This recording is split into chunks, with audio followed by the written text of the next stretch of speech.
ഇന്ന് നമ്മൾ സ്റ്റാർട്ട് ചെയ്യാൻ പോകുന്നത് splitting of d orbitals in square planar complexes. Square planar കോംപ്ലക്സസുകളിൽ ഡി ഓർബിറ്റൽസിന്റെ സ്പ്ലിറ്റിംഗ് എങ്ങനെയാണ് എന്നാണ് നമ്മൾ ഇന്ന് എക്സ്പ്ലെയിൻ ചെയ്യാനായിട്ട് പോകുന്നത്. നമ്മൾ കഴിഞ്ഞ ക്ലാസ്സിൽ ടെട്രാഗണൽ കോംപ്ലക്സസിന്റെ ഡി ഓർബിറ്റൽസിന്റെ സ്പ്ലിറ്റിംഗ് പഠിച്ചായിരുന്നു അല്ലേ? അപ്പം അതുമായിട്ട് കമ്പയർ ചെയ്തിട്ട് ടെട്രാഗണലുമായിട്ട് കമ്പയർ ചെയ്തിട്ടാണ് നമ്മൾ സ്ക്വയർ പ്ലാനാർ കോംപ്ലക്സിന്റെ കാര്യം യൂഷ്വലി പഠിക്കുന്നത്. അപ്പൊ ടെട്രാഗണൽ കോംപ്ലക്സ് യൂഷ്വലി എങ്ങനെയാ ഫോം ചെയ്യുന്നതെന്ന് നമ്മൾ പറഞ്ഞത് ഒക്ടാഹെഡ്രൽ കോംപ്ലക്സുകളിലുള്ള ഇസഡ് ഓർബിറ്റൽസിനെ ഒന്ന് വലിച്ച് എക്സ്റ്റെൻഡ് ചെയ്യുമ്പോഴത്തേനാണ് നമ്മൾ പറഞ്ഞു ടെട്രാഗണൽ കോംപ്ലക്സ് ഫോം ചെയ്യുന്നതെന്ന് പറഞ്ഞു. അപ്പൊ ആ ടെട്രാഗണൽ കോംപ്ലക്സിന്റെ കേസിൽ നമ്മൾ ആകെ ഒക്ടാഹെഡ്രൽ കോംപ്ലക്സിൽ നിന്നും വരുത്തിയ ഒരു ചേഞ്ച് എന്ന് പറഞ്ഞാൽ ആ ഇസഡ് ആക്സിസിനെ ഒന്ന് ജസ്റ്റ് എക്സ്റ്റെൻഡ് ചെയ്യിച്ചു. അതായിരുന്നു ടെട്രാഗണൽ കോംപ്ലക്സിൽ നമ്മൾ ചെയ്ത ചേഞ്ച് എന്ന് പറഞ്ഞാൽ. ഇനി സ്ക്വയർ പ്ലാനാർ കോംപ്ലക്സസിലോട്ട് വരുമ്പം മറ്റേടത്ത് ഇസഡ് ആക്സിസിനെ എക്സ്റ്റെൻഡ് ചെയ്തതേ ഉള്ളെങ്കിൽ ഇവിടെ ഇസഡ് ആക്സിസിനെ കംപ്ലീറ്റ്ലി അങ്ങ് റിമൂവ് ചെയ്യുന്നു. ഇപ്പൊ സ്ക്വയർ പ്ലാനാർ കോംപ്ലക്സ് യൂഷ്വലി ഉണ്ടാവുന്ന എങ്ങനെയാന്ന് വെച്ചാൽ ഒക്ടാഹെഡ്രൽ കോംപ്ലക്സിനകത്തുള്ള ഇസഡ് ആക്സിസിനെ നമ്മൾ അങ്ങ് റിമൂവ് ചെയ്യുന്നു. പിന്നെ ആര് മാത്രമേ ഉള്ളൂ അതിനകത്ത് എക്സ് വൈ പ്ലെയിനുകൾ മാത്രമേ ഉള്ളൂ. അങ്ങനെയാണ് നമുക്ക് സ്ക്വയർ പ്ലാനാർ കോംപ്ലക്സസുകൾ കിട്ടുന്നത്. വരുന്നത് ഒക്ടാഹെഡ്രൽ കോംപ്ലക്സുകളിലെ ഇസഡ് ആക്സിസിനെ ജസ്റ്റ് നമ്മൾ എക്സ്റ്റെൻഡ് ചെയ്യുമ്പോഴത്തേനാണ് നമുക്ക് ടെട്രാഗണൽ കോംപ്ലക്സ് കിട്ടുന്നത്. അതുപോലെ ഈ ഒക്ടാഹെഡ്രൽ കോംപ്ലക്സിലുള്ള ഇസഡ് ആക്സിസിനെ നമ്മൾ റിമൂവ് ചെയ്യുമ്പോഴത്തേനാണ് അവിടെ നിന്ന് കംപ്ലീറ്റ്ലി റിമൂവ് ചെയ്യുമ്പോഴത്തേനാണ് നമുക്ക് സ്ക്വയർ പ്ലാനാർ കോംപ്ലക്സ് കിട്ടുന്നത്. അപ്പൊ അങ്ങനെ ഫോം ചെയ്യുന്ന സ്ക്വയർ പ്ലാനാർ കോംപ്ലക്സസുകളുടെ സ്പ്ലിറ്റിംഗ് എങ്ങനെയാണെന്നാണ് നമ്മൾ ഇന്ന് ഡിസ്കസ് ചെയ്യാനായിട്ട് പോകുന്നത്.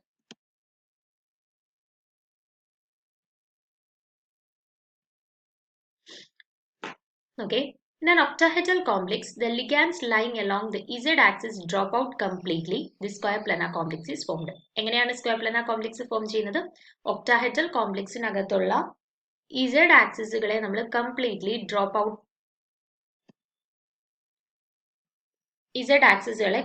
ഡ്രോപ്പ് ഔട്ട് ചെയ്തിട്ടാണ് നമുക്ക് എന്ത് കിട്ടുന്നത്? സ്ക്വയർ പ്ലാനാർ കോംപ്ലക്സ് കിട്ടുന്നത്. Z axis is completely drop out. ഇനി in square planar complexes ligand അപ്പം ഇസഡ് ആക്സിസിനെ കംപ്ലീറ്റ്ലി റിമൂവ് ചെയ്യുക മീൻസ് ലിഗാൻസിന് ഏത് ആക്സിസിൽ മാത്രമേ പ്രസന്റ് ആയിട്ടുള്ളായിരിക്കും? എക്സ് വൈ പ്ലെയിനുകളിൽ മാത്രമേ മാത്രമേ ലിഗാൻസ് പ്രസന്റ് ആയിട്ടുള്ളൂ. കാരണം നമ്മൾ ഇസഡ് ആക്സിസിനെ കംപ്ലീറ്റ് ആയിട്ട് റിമൂവ് ചെയ്തു. ഇനി ligands along the X Y plane tend to approach the central metal ion more closely. ഇനി നമ്മുടെ ഡി ഓർബിറ്റൽസിനെ നമ്മൾ എടുക്കുവാണ്. D X square minus Y square, D Z square, D X Y, D Y Z, D X Z. നമ്മുടെ D ഓർബിറ്റൽസിനെ നമ്മൾ consider ചെയ്തു. ഇനി ഈ 5 ഡി ഓർബിറ്റൽസിനെ കമ്പയർ ചെയ്യുമ്പോഴത്തേന് സെൻട്രൽ മെറ്റൽ ആറ്റവുമായിട്ട് കൂടുതൽ ക്ലോസ് ആയിട്ട് വരുന്ന ലിഗാൻസ് ഏതൊക്കെയാണെന്ന് നമുക്ക് പറയാം. നമ്മൾ ഇസഡ് ആക്സിസിനെ കംപ്ലീറ്റ്ലി റിമൂവ് ചെയ്തു. സോ ഇസഡ് ആക്സിസുകളെ കൺസിഡർ ചെയ്യേണ്ട.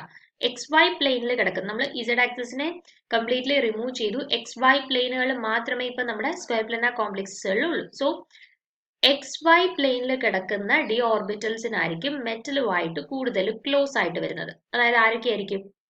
D X square minus Y square, D X Y. ഈ 2 പേരായിരിക്കും മെറ്റലുമായിട്ട് കൂടുതൽ ക്ലോസ് ആയിട്ട് വരുന്നത്. ബാക്കി 3 പേരെ നോക്ക്.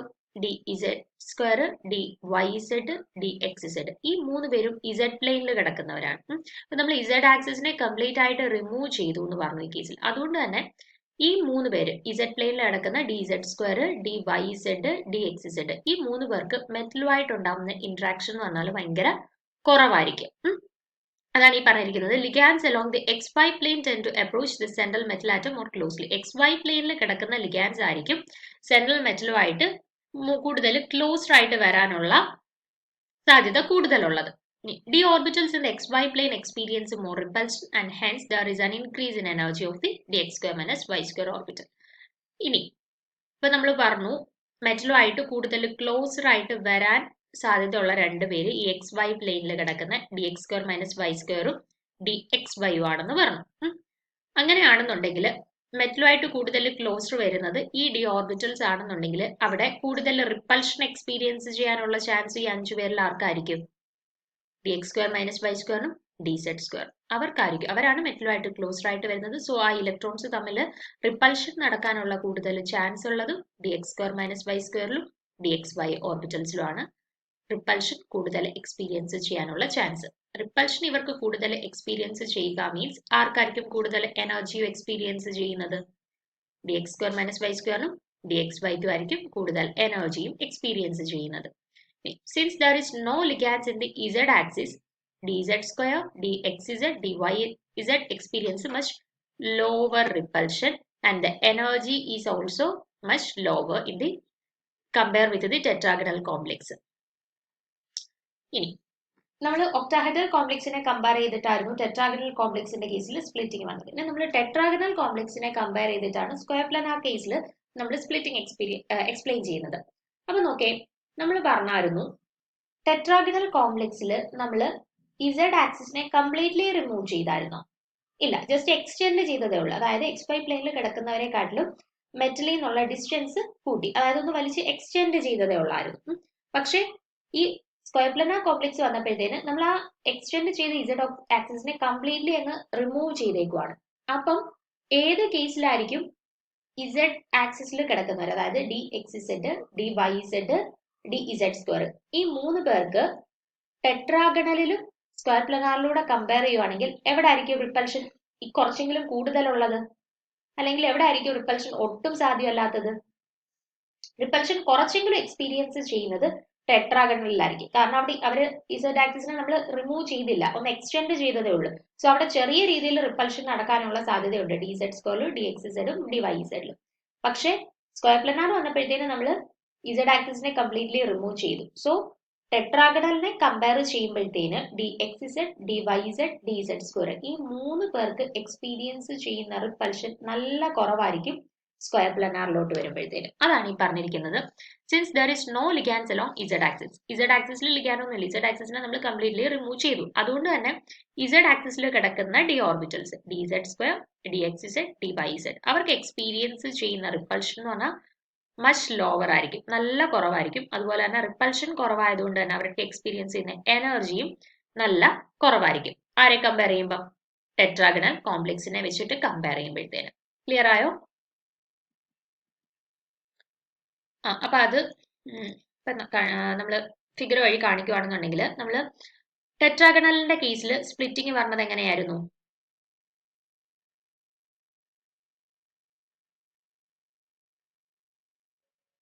ഇതിപ്പോ ഇ ജി ആയിരുന്നെന്നുണ്ടെങ്കിൽ ഇത് ടി ടു ജി ആയിരുന്നെന്നുണ്ടെങ്കിൽ അവർ ഫെർദർ രണ്ടായിട്ട് സ്പ്ലിറ്റ് ചെയ്തു, ഇ ജിയും ഫെർദർ രണ്ടായിട്ട് സ്പ്ലിറ്റ് ചെയ്തു. നമ്മൾ പറഞ്ഞായിരുന്നു അവിടെ D X square minus Y സ്ക്വയറിനാണ് റിപ്പൽഷൻ കൂടുതൽ, അതുകൊണ്ട് തന്നെ എനർജി കൂടുതൽ. ഡി ഇസഡ് സ്ക്വയറിന് റിപ്പൽഷൻ കുറവായിരുന്നു, എനർജി കുറവായിരുന്നു.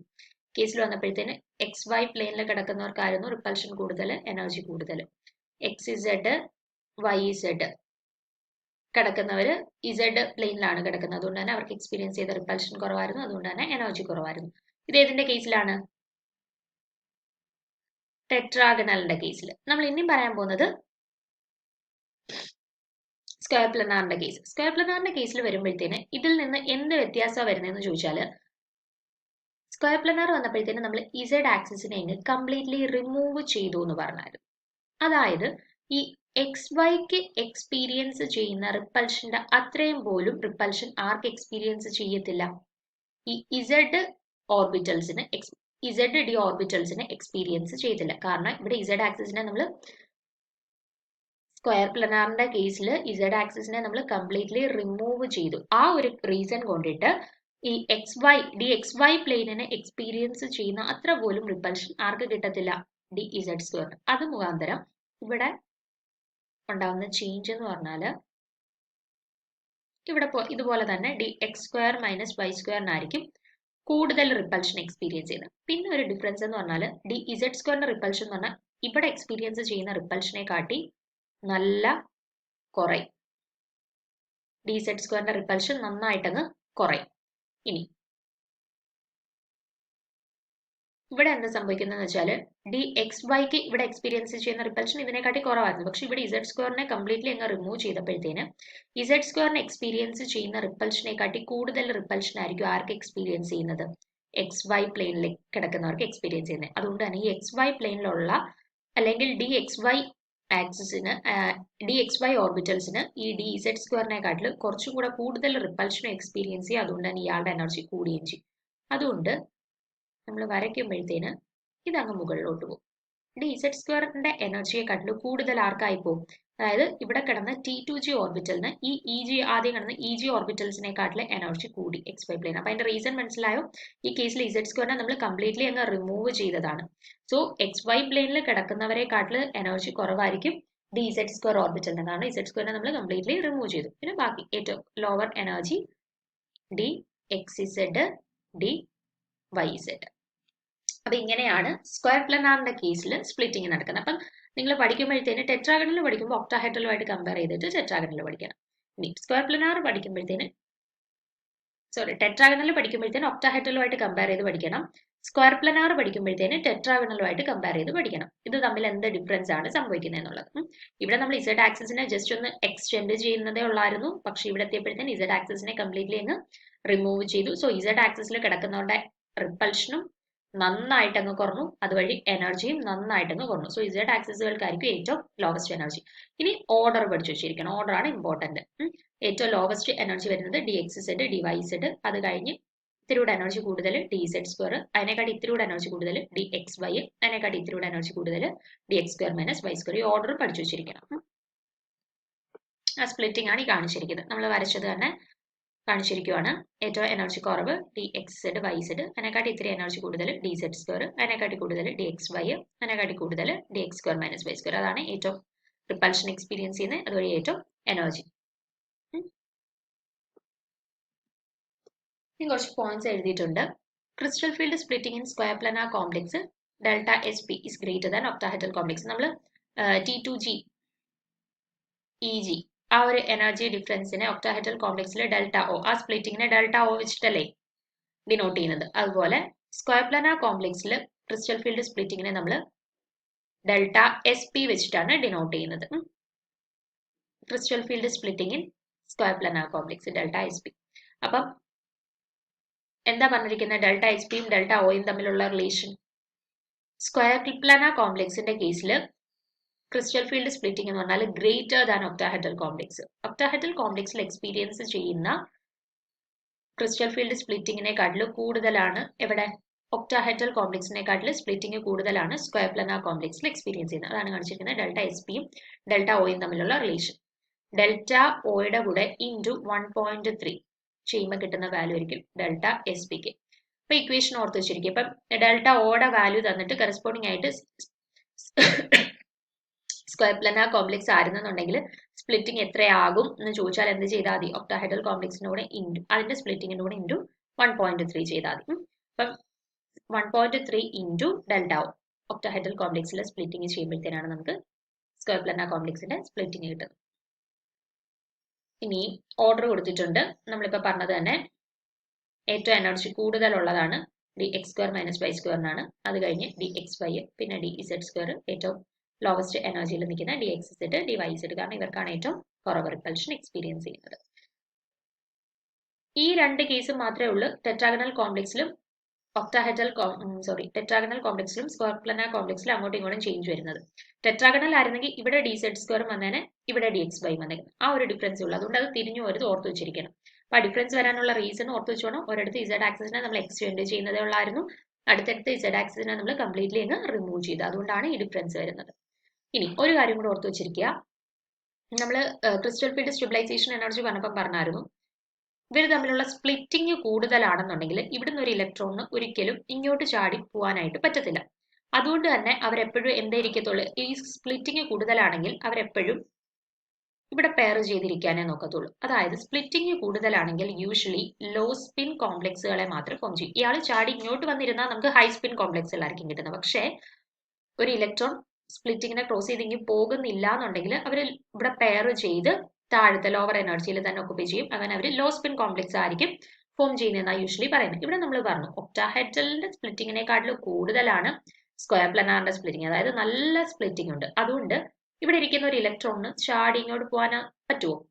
ഇല്ല. അതുകൊണ്ട് പെയറിംഗ് എനർജി ആയിരിക്കും ഇവിടെ കുറവ്. അതുകൊണ്ട് യൂഷ്വലി സ്ക്വയർ പ്ലാനാർ കോംപ്ലക്സുകൾ എന്ന് പറഞ്ഞാൽ പെയർ ചെയ്ത് ഇവിടെ ഇരിക്കാനേ ശ്രമിക്കത്തുള്ളൂ. അതായത് അവർ ഏത് കോംപ്ലക്സുകളായിരിക്കും യൂഷ്വലി ഫോം ചെയ്യുന്നത്? ലോ സ്പിൻ കോംപ്ലക്സ് ഫോം ചെയ്യാനുള്ള ഒരു ടെൻഡൻസി മാത്രമേ ഉള്ളൂ ഇവിടെ സ്ക്വയർ പ്ലാനാർ കോംപ്ലക്സിൽ. അപ്പം എന്തുകൊണ്ടാണ് സ്ക്വയർ പ്ലാനാർ കോംപ്ലക്സുകൾ ലോ സ്പിൻ കോംപ്ലക്സുകൾ പ്രിഫർ ചെയ്യുന്നതെന്ന് ചോദിച്ചാൽ എന്ത് പറയാം? സ്ക്വയർ പ്ലാനാർ കോംപ്ലക്സുകളിലെ സ്പ്ലിറ്റിംഗ് എന്ന് പറഞ്ഞാൽ നല്ല കൂടുതലാണ് കമ്പയർഡ് ടു ഒക്ടഹെഡ്രൽ. അതാണ് റീസൺ പറയേണ്ടത്.